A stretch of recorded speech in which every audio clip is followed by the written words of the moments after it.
आप सभी का हमारे YouTube चैनल में स्वागत है। डियर स्टूडेंट्स, आज हम जो क्लास 10 के बोर्ड एग्जाम से रिलेटेड कुछ इम्पोर्टेंट क्वेश्चन के बारे में डिस्कस करेंगे और उसमें स्टार्टिंग करेंगे हम आज हम चैप्टर फर्स्ट को लेकर के जो आपके मोस्ट इम्पोर्टेंट क्वेश्चन होते हैं हम उनके बारे में आज डिस्कस करेंगे। और बोर्ड हमेशा जिन क्वेश्चनों को बार बार पूछता रहता है, जैसे 4 मार्क्स का एक आपका क्वेश्चन नॉर्मली आपको हर ईयर आपको देखने को मिल जाता है। अब मोस्ट ऑफ टाइम पे बच्चा उसको सॉल्व तो कर देते हो, आप सभी सॉल्व कर देते हो, अच्छे तरीके से सब सॉल्व कर देते हैं, लेकिन हम सोचते हैं कि हमारे मार्क्स पूरे आएंगे उसको सॉल्व करने के बाद। लेकिन क्या होता है, जब हम लिखने में वो कुछ गलतियां कर देते हैं, कुछ उसके स्टेप्स होते हैं उनको गलत लिख देते हैं, कुछ उनकी जो थ्योरम की एल्गो होती है उनको गलत लिख देते हैं। तो आज मैं आपको की थ्योरम को प्रूव कैसे करते हैं, चैप्टर को, और जो आपका क्वेश्चन होगा उसको कैसे स्टेप बाय स्टेप आपको सॉल्व करना है, कैसे आपको उसको लिखना है, कैसे आपको रिप्रेजेंट करना है, वो सारे तरीकों से क्वेश्चन को आपको मैं यहाँ पे आपके सामने बोर्ड पर करवाऊंगा। और आपको भी उसको अच्छे से ध्यान लगा करके देखना है और उसको समझना है कि वो क्वेश्चन को कैसे करना है, कैसे आपको मार्क्स लाने हैं। क्योंकि मैं देखता हूँ बच्चे कहते हैं हमारे 80 मार्क्स में से 70 का हुआ है, लेकिन उनके मार्क्स आ रहे कितने, 45 आ रहे हैं, 50 आ रहे हैं। क्यों आ रहे हैं? क्योंकि उनका सब चीज सही है, पढ़ने में ठीक है और पेपर भी अच्छा करके आए हैं, लेकिन क्या है, जो रिप्रेजेंटेशन है क्वेश्चन को सॉल्व करने का, क्वेश्चन को सॉल्व करने का रिप्रेजेंटेशन वो अच्छा नहीं है, फिर लास्ट में आंसर अच्छे से नहीं लिख के आए हैं। तो उनकी language, this is the most important thing that कि लैंग्वेज प्रॉब्लम है, क्वेश्चन को सॉल्व कैसे करना है, हम उसके बारे में सोचते नहीं। बस हमने क्या किया, आंसर लाए, उसके बारे में हमने कंप्लीट कर दिया, हो गया हमारा क्वेश्चन। लेकिन बेटा आपको कि उसको लिखने का तरीका, उसको समझना, उसके बारे में आना चाहिए। और जिस क्वेश्चन को मैं कराऊंगा वो हर बार आपका बोर्ड हर बार पूछता है, एक आध बार छोड़ के हर बार आपको मोस्ट ऑफ टाइम पे वो आपको पूछेगा। सो हमारा वो पहला जो क्वेश्चन है मैं आपको वो लिखवा रहा हूँ, उस चैप्टर फर्स्ट जो रियल नंबर्स है उसमें एक क्वेश्चन आता है कि प्रूव दैट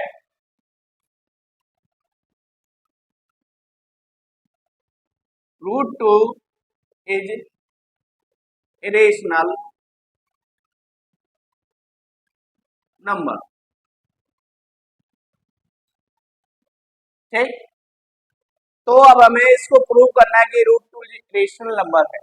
सबसे पहले कि √2 अब इस सबसे पहले बात आती है कि रेशनल नंबर होता क्या है और रेशनल नंबर होता क्या है।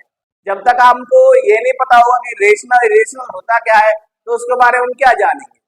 तो इसके लिए हम सबसे पहले रेशनल और इरेशनल में डिफरेंस क्या है, कैसे उनकी पहचान करें, कैसे उनको बाद में प्रूव करेंगे, पहले उनकी डेफिनेशंस को देख लेते हैं। So first of all we will start with rational number.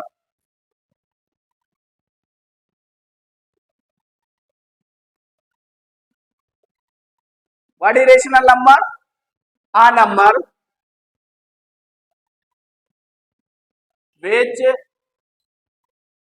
number which is in PYQ where Q not equal to 0, PYQ form, and P, Q are any two integers. Okay, and definition of irrational number.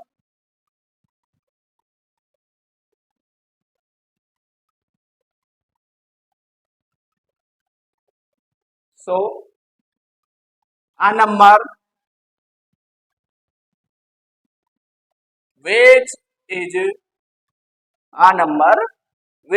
not on a PYQ form, a number which is not in a PYQ form where Q not equal to 0, PYQ form is known as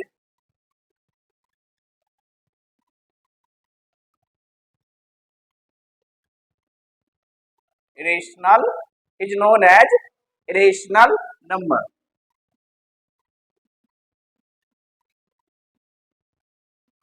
So, and another definition of irrational or rational. Sorry, another as a another definition, irrational number, non-terminating, non-terminating, non-recurring. So, irrational number, what is irrational number? Non-terminating, non-recurring, जिसको हम terminate भी नहीं कर सकते और ना ही जिसको हम रिकर, जो बार बार नहीं आए, जैसे 3 बार, just like that 3 3 3 3 and dot dot and so on. 8 3 here 3 is a recurring number, bar bar multiple times पे आ रहा है, तो ये क्या है? रिकरिंग है. जब ये रिकरिंग है तो ये क्या है? इरेशनल नंबर नहीं है. तो इरेशनल क्या हुआ? जैसे कि pi is a irrational number. क्यों? क्योंकि वो नॉन टर्मिनेटिंग होता है और नॉन रिकरिंग होता है. ऐसे ही आपका जो रेशनल नंबर है, इसकी एक और डेफिनेशन आती है. क्या?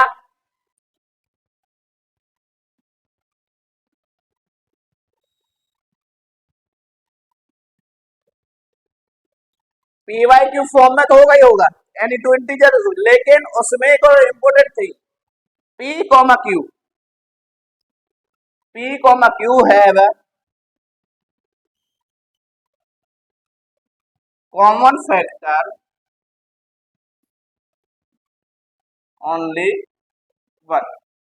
उसमें क्या होगा? Common factor only 1. आपका जो कॉमन फैक्टर होगा P, Q, जो टू इंटीजर होंगे उनमें कॉमन फैक्टर ओनली 1 होगा.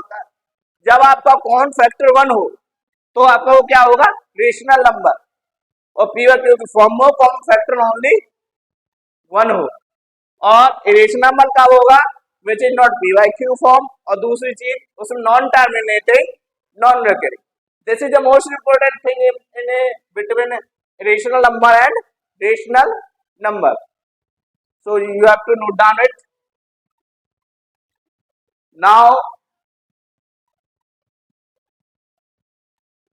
Now we have to prove that root 2 is irrational number.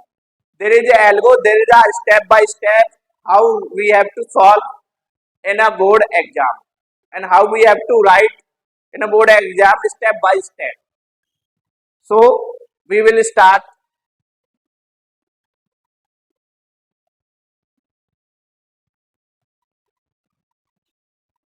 Everybody note down it. Okay.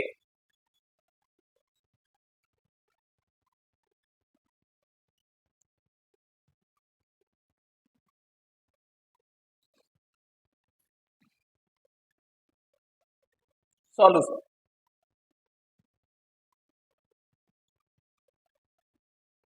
So let's take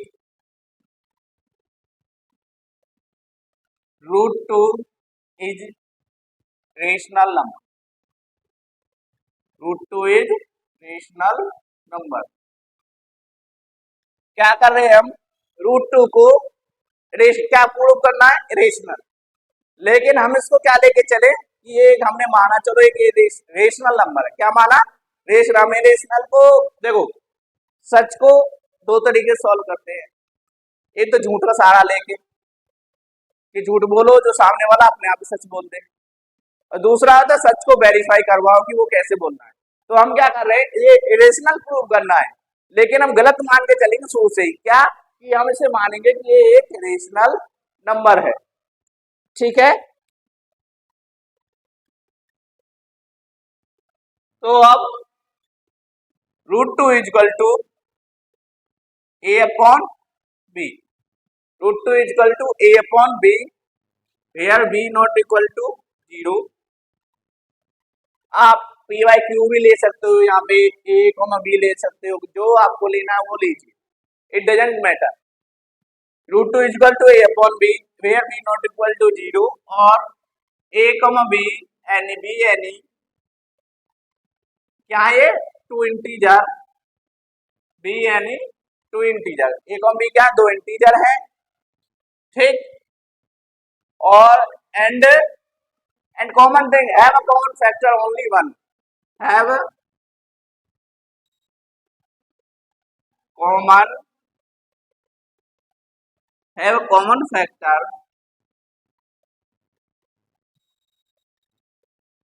only, sorry, one. Okay, now we have to अब square it, squaring, हम इसे equation first भी मान सकते, squaring both side of equation first. So here we write root 2 square is equal to a upon b का whole square. Root 2 square is 2. Root 2 square, root 2, how root 2 square is 2? Just like that, root 2 multiply root 2 is equal to under root 2 multiply 2. It is just nothing but root 4, and it is under root of 4 is 2. Okay. So 2 is equal to a square upon 2 is equal to a square upon b square. Here we have to cross multiply. So 2b square is equal to a square. 2b square is equal to a square, and b square is equal to a square by 2. Now हम इसे taking as a equation second. B square is equal to a square by 2. It means that it means that 2 divide, it means that 2 divide a square. Imply क्या कर देंगे, 2 divide किसको, जब ए square को divide कर रहा है कोई नंबर, जब वो स्क्वायर को डिवाइड कर रहा है तो नंबर को भी क्या कर रहा होगा, डिवाइड कर रहा हूं. It imply that 2 divide, sorry, divides 2 divides a square, 2 divides a. Okay, now another step to solve it. let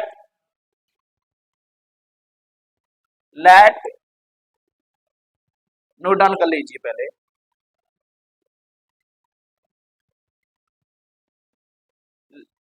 हो गया, ठीक. Let a is equal to 2c. हमने क्या किया कि a को अब किसके बराबर मान लिया कि 2 तो है ही है, 2 को डिवाइड तो कर रहा होगा, लेकिन उसके साथ में कोई कांस्टेंट हमने भैया c इज एनी, यहाँ पे ले सकते हो भैया c is any constant.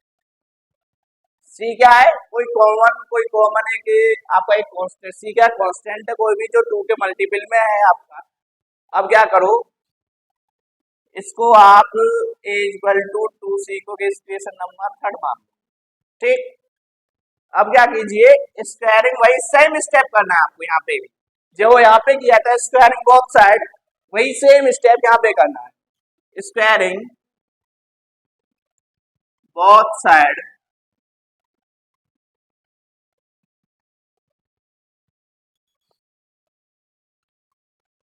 in equation third. हम क्या कर रहे हैं, squaring both side equation third. So it is nothing but a square is equal to, sorry, a whole square is equal to 2c whole square. It is nothing but a square is equal to 4c square, and equation number 4. Now here we made equation number 2, that 2b square is equal to a square. Now here we will put the value of a square from second to the equation 4. Okay, now putting the value of a square from equation, कौन सी equation है बेटा, equation number 2 to the equation number equation 4 हम क्या कर रहे हैं, ए square की वैल्यू को, किसकी वैल्यू को, ए स्क्वायर की वैल्यू को क्या कर रहे हैं, पुट कर रहे हैं इक्वेशन 2 से उठा करके इक्वेशन 4 में। A what is value of A square, A square is equal to 2b square, so here 2b square is equal to nothing but 4c square. Here 2 से 4 2 time cancel, here b square is equal to 2c square, b square is equal to 2c square. B square का upon में ले जा सकते, B square by 2 is equal to C square, B square by 2 is equal to C square. यहाँ पे third step ये चलेगा, 8 imply that 2 simply 2 divides b square, imply that 2 divide क्या कर रहा होगा बेटे, 2 डिवाइड कर रहा क्या होगा, जब b स्क्वायर को डिवाइड कर रहा है तो वो b को भी डिवाइड कर रहा होगा वो नंबर। अब देखिए यहाँ पे हमने क्या लेके चले थे, जब रेशनल नंबर मानते हैं तो कॉमन फैक्टर क्या होता है बेटा, ओनली 1 आता है। कॉमन फैक्टर क्या होता है, ओनली 1 आना चाहिए। लेकिन हम जब क्वेश्चन को सॉल्व किया, क्वेश्चन को यहाँ तक हम सॉल्व कर लाए तो कॉमन फैक्टर हमारा वो 1 ना करके क्या आ गया, 2 आ गया। कैसे, देखिए मैंने यहाँ पे जब 2 डिवाइड्स ए, 2 डिवाइड्स ए और 2 डिवाइड्स बी, 2 डिवाइड ए को कर रहा है, 2 डिवाइड्स बी को भी कर रहा है, तो ए को बी है कि नहीं है, तो यहाँ पे लिखेंगे so A comma B have common factor, A comma B have common factor 2। क्या आ गया बेटा, कॉमन फैक्टर दोनों का ए कॉमा बी का क्या आ गया, जब 2 ए को भी डिवाइड कर रहा है 2 बी को भी डिवाइड कर रहा है तो उनको कॉमन फैक्टर क्या आ गया, 2 आ गया। लेकिन हम जो कॉमन फैक्टर था वो क्या लेके चले थे, हमारी डेफिनेशन के अकॉर्डिंग कॉमन फैक्टर क्या होता है, 1 होता है। तो क्या हुआ, हमारे सपोजिशन था भाई 1 आना चाहिए, 2 आ गया, ये तो बहुत रॉन्ग हो गया। हमारे सपोजिशन था कि ये एक रेशनल नंबर होगा, ये एक रेशनल नंबर होगा, वो तो अब गलत हो गया क्योंकि ये 1 आना चाहिए था according to the definition of rational number. लेकिन हमारा कॉमन फैक्टर क्या आया बच्चे, 2 आया, तो हमारा जो सपोजिशन था वो क्या हो गया, so our supposition is wrong. इसमें आप आगे स्टेप्स है, थोड़ा सा लिखना है, वो अभी मैं थोड़ा सा इधर साफ कर देता हूँ इधर साइड से, वो हम यहाँ पे लिख देंगे, इधर साइड में थोड़ा सा लिखना है बस, वो रह गया, वो आपको लिख रहे, एक बार आप नोट डाउन कर लीजिए अच्छे से। ये आपको पूरे स्टेप करना है, बस 2-3 लाइन रह गई है, वो हम आपको यहाँ पे आपका करा देंगे। इसमें आप चाहो तो यहाँ पे भी आप लिख सकते हो, यहीं पे लिख देता हूँ, चलो तो आप लिखिए यहाँ पे। सो देखिए सपोजिशन क्या था, रेशनल नंबर, वो क्या कॉमन फैक्टर 1, लेकिन आया क्या कॉमन फैक्टर 2। सो आवर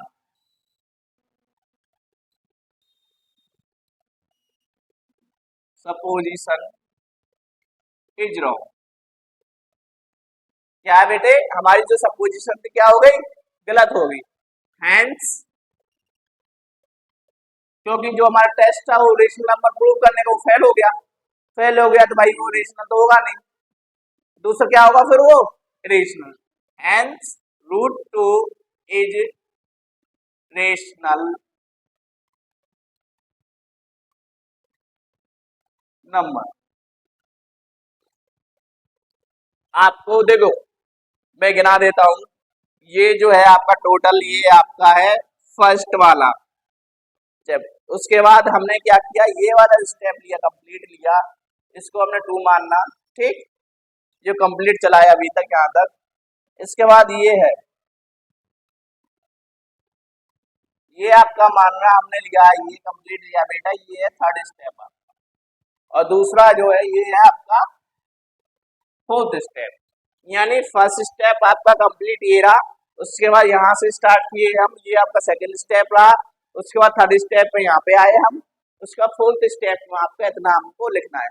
यदि आप इतना क्वेश्चन को सॉल्व करने के तरीके को ऐसे लिखोगे बोर्ड में और आपको समझोगे, तो आपका एग्जाम में आपको पूरे नंबर देगा, आपको अच्छे से नंबर देगा। वो भी कहेगा चलो अच्छा किसी बच्चे ने अच्छा आपका लिखा है। तो आपको इसी तरीके से क्वेश्चन को वहां पे जाके सॉल्व करना है इसको, और इसी तरीके से आपको लिखना है, कोई आपके मार्क्स नहीं काटेगा। लेकिन आप क्या करो, इसमें थोड़ा यहाँ पे लिखो, थोड़ा सा वहां लिख दो, बस हो गया। तो क्या करेगा बोर्ड टीचर भी, अरे कोई ये रिप्रेजेंटेशन आप अच्छे से नहीं करते तो किसी को अच्छा नहीं लगता है। जब तक आप अच्छे से नहीं करोगे बेटा तो आपके नंबर काटे जाएंगे, फिर आप कहते हैं कि हमने तो पूरा किया, हमारे मार्क्स ही नहीं आए। इसलिए पहले स्टेप बाय स्टेप हर चीज को करिए। मैंने पहले रीजनल इसलिए समझाया कि आपको पहले रीजनल डेफिनेशन उनके बारे में आना चाहिए। उसके बारे में देखो, जब मैं कॉमन फैक्टर जो लास्ट में लिखाई डेफिनेशन, उसी का बेस चला पूरा कंप्लीट इस क्वेश्चन में। आपको कॉमन फैक्टर वहां पे 2 आया, उसी का पूरा बेस चला। आपको क्या करना था, 2-3 स्टेप कैसे, इसको पहले रेशनल मानिए, स्क्वायर कीजिए, उसके डिवाइड दिखाइए कि ये कॉमन फैक्टर क्या आ रहा है। उसके बाद क्या किया हमने, कोई कांस्टेंट दिया जो टू तो डिवाइड करा। जैसे तो अगर हम यहाँ पे √5 लेते, अगर हम यहाँ पे √5 लेते तो 5 के लिए क्या करते, 5 = 5c लेते यहाँ पे, तो उसके अकॉर्डिंग ही चलते। आपको अब ट्राई कौन सा करना है, आपको अलग से ट्राई करने के लिए हम बताएंगे अभी। बाकी कंटेंट आपका यही रहेगा, क्वेश्चन को सॉल्व कैसे करना है। इसके 2 टाइप आते हैं आपके बेटा पेपर में। आपको एक तो ये नंबर पूछ लेगा √2 इज रेशनल नंबर, √5 हुआ, यहाँ पे वो √5 ले सकता है, √7 ले सकता है, √11 ले सकता है, √13 ले सकता है, कोई भी ले सकता है। आपके जो स्टेप्स रहेंगे उसको वही स्टेप है, आप a/b कीजिए, √2 का स्क्वायर कीजिए, √5 का स्क्वायर कीजिए, √13 का स्क्वायर कीजिए। दूसरे फिर उसके बाद में अगर 13 लिया है तो 13c लिखिए, 5 लिया तो 5c लिखिए, 9 लिया तो 9c लिखिए। जो लेना है, जो लिया है आपने वही आपको उसको कॉन्स्टेंट वेरिएबल को लेना, आपको उसको कॉन्स्टेंट के साथ नंबर को आपको लेना पड़ेगा। भाई आप फिर लास्ट में आपको ये जो लैंग्वेज है वो लिखिए, आपका क्वेश्चन बहुत अच्छे से होगा। इसका एक और फॉर्म होती है कि वो अभी मैं कराने वाला हूँ, देखिए।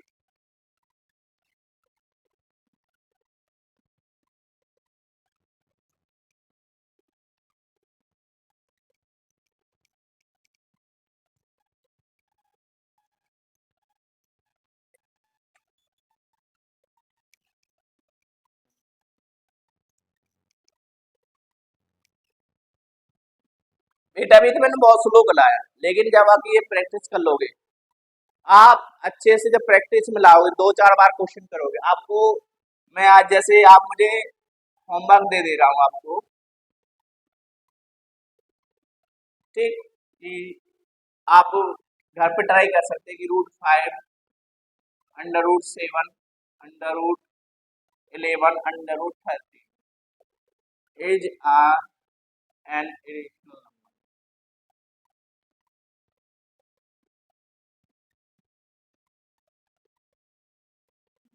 उसमें प्रूव करते समय मैंने एन लगाया नहीं लगाया, आप देख लेना बच्चों, ठीक है।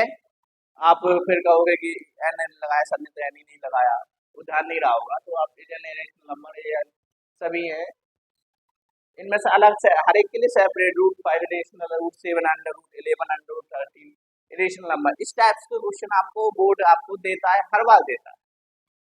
एक एनोरल टाइप और है, जैसे 3 + √5, 3 - 2√5, इस टाइप के क्वेश्चंस को आपको भी वो प्रूव करवा के देगा।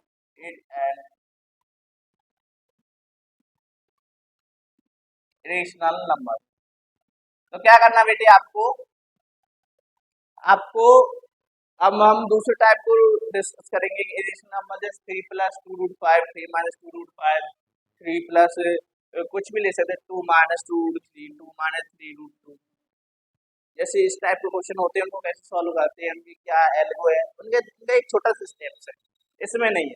बाकी का उसमें तो जो मैंने स्टेप्स वो आपको करा दिए हैं। तो ठीक है, हम 3 + √5 को ले रहे हैं ना, नहीं तो अब जो आप कहो हम ले लेते हैं।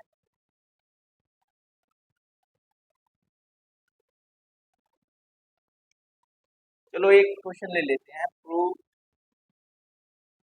2 - 3√2 irrational number.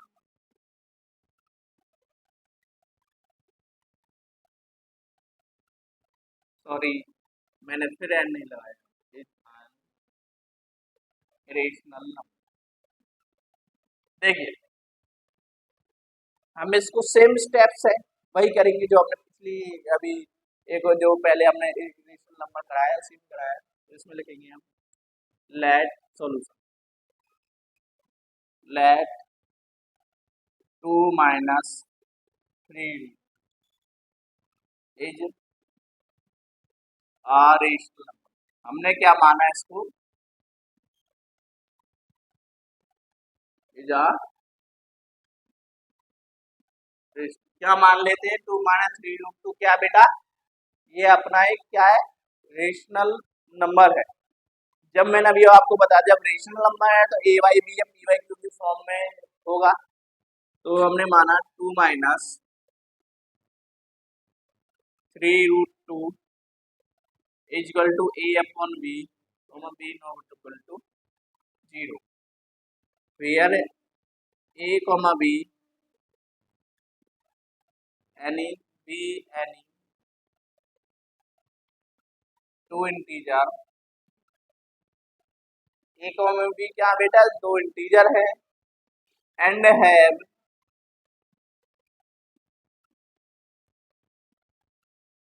Common factor only 1। Okay, common factor क्या है, ओनली 1 है। ठीक, तो क्या करें, इसमें क्या करेंगे हम,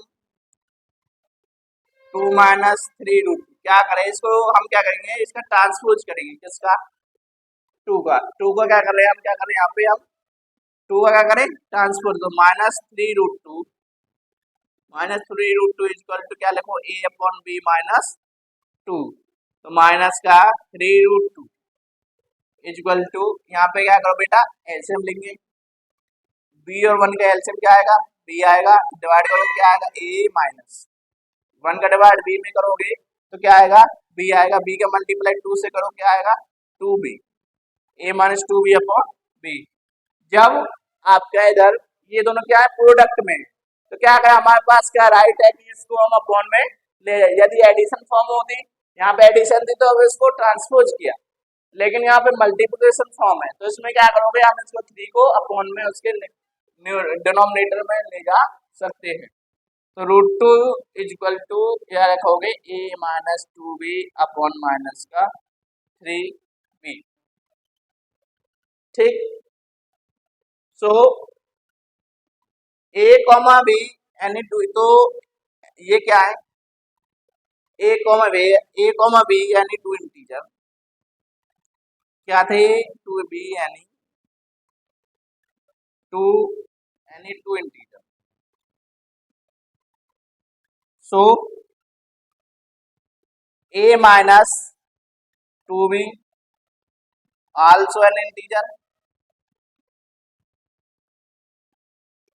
क्या है, a - 2b भी also an integer, and minus का 3b is also an integer,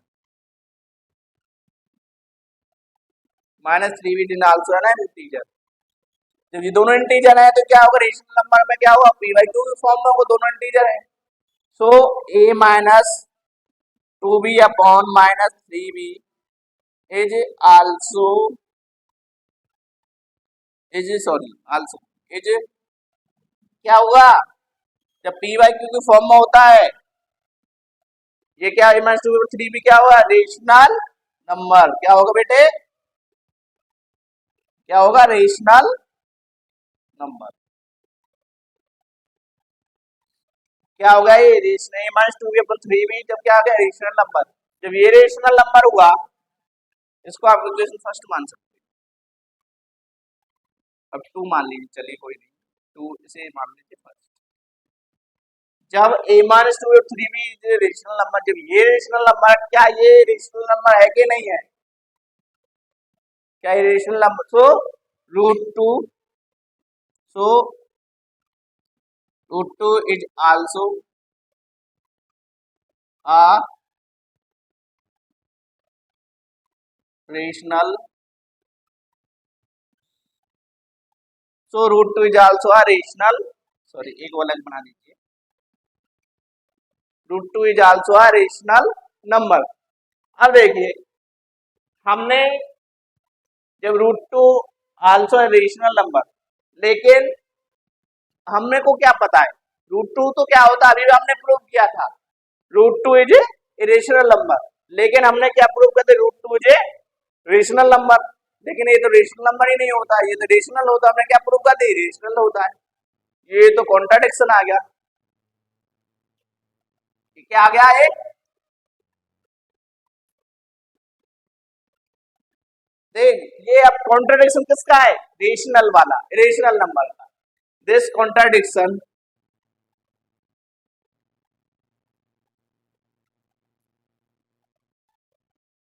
this contradict the fact that, किसका कॉन्ट्राडिक्शन आ गया कि √2, this contradiction fact that √2 is irrational. देखिए this contradict the fact that √2 is rational number, क्योंकि हमने क्या प्रूव कर दे √2 तो रेशनल नंबर होता है, लेकिन रियलिटी में √2 क्या होता है बेटे, इरेशनल नंबर, जो आपने अभी प्रूव किया था। तो कॉन्ट्राडिक्शन आ गया ना, तो ये फिर हम जब हम ये मान रहे, हम तो रेशनल मान के चले, अरे होता रेशनल है, तो ये सब क्या हुआ, गलत हुआ, जो हमने माना, जो अभी तक अपना सॉल्व कर रहे थे वो सब क्या हुआ बेटे, अब गलत हो गया। हैंस यहाँ पे लिखोगे हैंस 2 माइनस 3√2 इज एंड क्या है बेटे, ये रेशनल। यहाँ पे लिख लेना एक और आवर, हैंस के बाद सॉरी आप लिख ही लीजिए, hence our supposition, our supposition is wrong, hence sorry hence तो हो गया, our supposition is wrong, so 2 minus 3√2 is an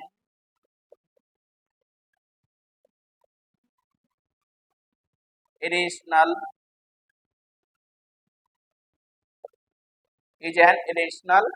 number। बड़ा लगा लीजिए, क्या है ये √2 माइनस 3√2 क्या है, इरेशनल नंबर। हम इसको क्या प्रूव कर रहे थे, हम रेशनल लेके चले थे, लेकिन एक कॉन्ट्राडिक्शन क्या है, √2 इज आल्सो रेशनल, लेकिन कॉन्ट्राडिक्शन फैक्ट है कि √2 इज रेशनल नंबर, सो आप position hence √2 2 minus 3√2 is an irrational number. आपको ये दो तरीके क्वेश्चन है आपके बोर्ड में, आप में से इनमें से एक तो आपको 100% मोस्ट ऑफ टाइम पे ये पूछा ही जाता है, और ये उनको लिखने के स्टेप्स हैं, उनको लिखने का एक तरीका होता है कि हम कैसे उसको एक्सप्रेस करें, कैसे उसको लिखें। इसमें आपका जो एग्जामिनर होगा आपके मार्क्स नहीं काटे यदि आप इस लैंग्वेज के टाइप से उसको लिखोगे, ठीक। यदि आपको हमारा कंटेंट अच्छा लगा कि मैं आगे भी वीडियो लेक्चर अपलोड करूंगा कि मोस्ट इम्पोर्टेंट क्वेश्चन जहाँ से एग्जामिनर हमेशा पूछता है, और उनके लिखने के तरीके और उनको कैसे करते हैं, उनके सॉल्व कैसे करेंगे तरीका और लिखने का तरीका, सब कुछ मैं बताऊंगा आपको। यदि आपको मेरी वीडियो अच्छी लगती है और प्लीज, और जो मैंने होमवर्क दिया है प्लीज आप वो सॉल्व करना, और मेरे चैनल को लाइक शेयर सब्सक्राइब कीजिए मेरे चैनल को, ठीक। और किसी को अगर कोई प्रॉब्लम हो तो हमारा एक नंबर है,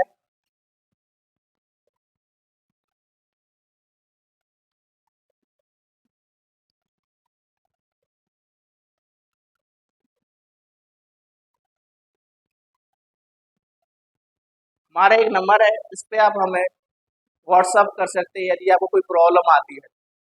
ठीक है, अभी कोई प्रॉब्लम मैंने होमवर्क आपको दिया है, उसको आप करिए। यदि उसमें भी सॉल्व अगर कोई प्रॉब्लम आती है, उसको आप मेरे नंबर पर व्हाट्सअप कर सकते हैं, मुझसे बात कर सकते हैं। आगे मैं आपके लिए लेक्चर अपलोड करूँगा। ठीक है, और हमारे चैनल को लाइक शेयर एंड सब्सक्राइब कर दीजिएगा।